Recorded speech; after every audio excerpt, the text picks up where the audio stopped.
Hello and welcome to another Doctor's Assistant 1 video, and today I'm doing a review of the Red Skull from, well, here's a funny thing, I don't know what wave it's from now, because on the stupid back of the packaging I looked at it and it didn't have anything, and so I'm just going to call this the Red Skull from the Captain America Winter Soldier wave, or wave of figures, which is pretty stupid in and amongst itself, because guess what, aficionados of Captain America, the comics or the films, because guess what, this guy doesn't even feature in Winter Soldier. If you know your Captain America films, yeah, common sense would dictate that hopefully everyone would know that this guy, the Red Skull, isn't in Captain America Winter Soldier. But apparently, according to the packaging, that's aimed at obviously children.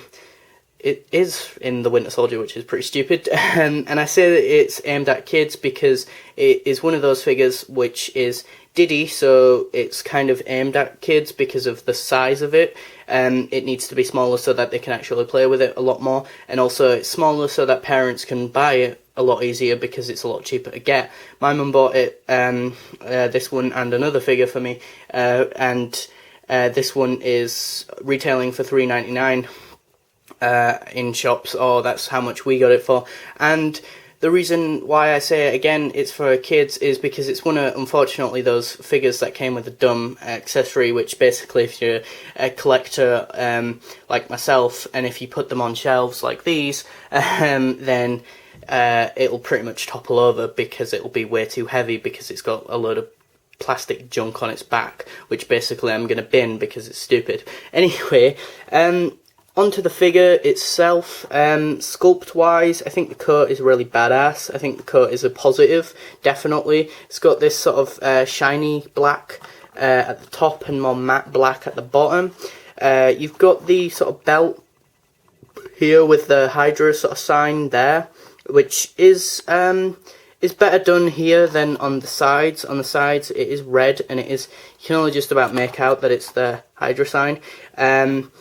The coat is really good. The silver buttons there, it's sort of one PVC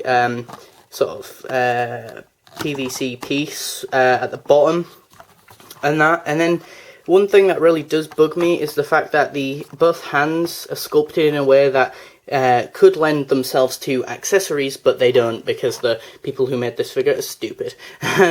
Because here I would have thought he would have been able to have a Tesseract, you know, the little cube, in his hand there, because it's even in a little gripping pose, but no Tesseract, just a giant piece of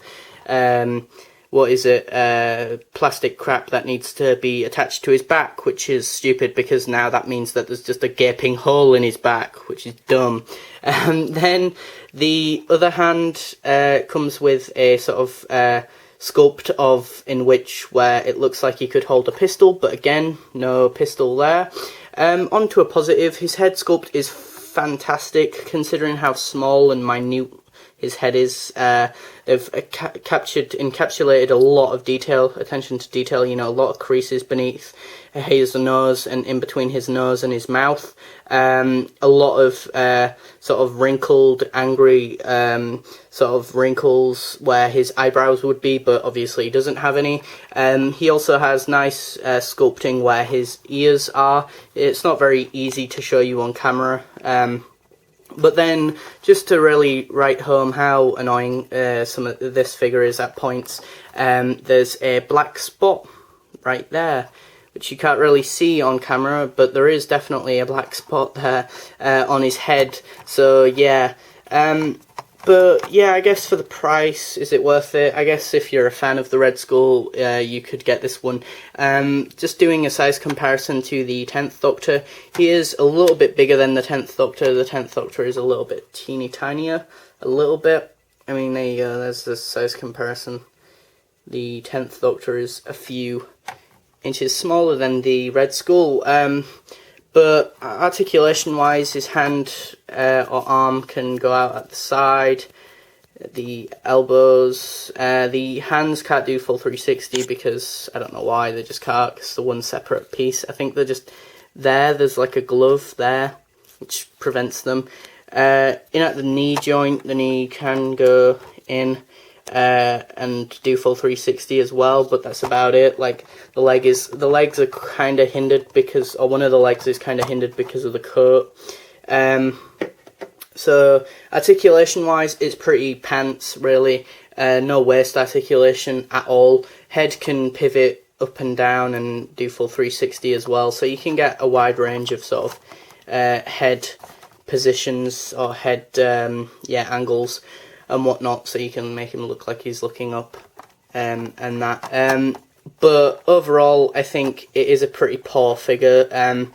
It's alright, I guess, if you're a massive fan of the Red Skull. It'd be nice if he came with a base plate, because he is pain to just stand up right now. It'd be nice if he came with a base plate. Accessories, again, would it be nice if he had a pistol and a tesseract, instead of a giant gaping hole in the middle of his back. But then again, his articulation is pretty piss poor, really, even. And detail wise is pretty decent. You know, the coat is well done, you know, with the buckles and the belt and the buckle and the buttons and whatnot, and the creases, all the effect on there, and the head sculpt is good. So what do I give this overall? I'm gonna give it this is a toughie, probably the hardest figure I've ever reviewed, a 6 out of 10. It is just above average. So yeah. Thanks for watching, comment, rate and subscribe.